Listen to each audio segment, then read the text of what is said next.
ulan, pero walang makakapigil sa akin. Punta tayo ngayon sa Robinson's Place, Manila. Waiting for the LRT now. It's raining so hard.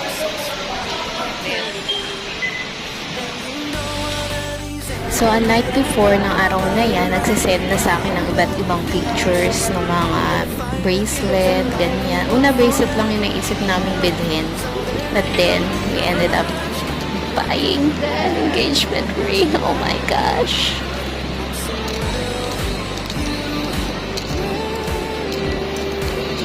I can see the Pandora. I've been walking here like 15 or 20 minutes already.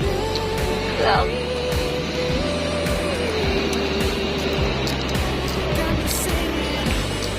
oh my gosh!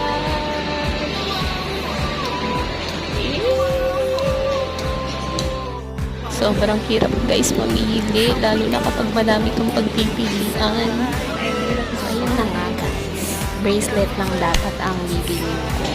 Kasi pang Valentine's gift ito ng aking Jorodel. Pero, ayun, naging engagement ring na siya. So, ito ang price ng mga engagement ring dito. So, ayan guys, ang dami kong sinukat na mga ring. Tama ba ang aking napili, ha? Comment down below kung maganda ang napili kong engagement ring. So, ayan guys, pwede kayong magbayad ng cash or card dito. So, ginamit ko yung card ko. Sayang ang points, diba? A day before ng araw na yan, pinadala ng aking fiancé ang pambili ng ring na yan na supposed to be dapat bracelet na naging ring. So, ayan. Happy ang lola mo.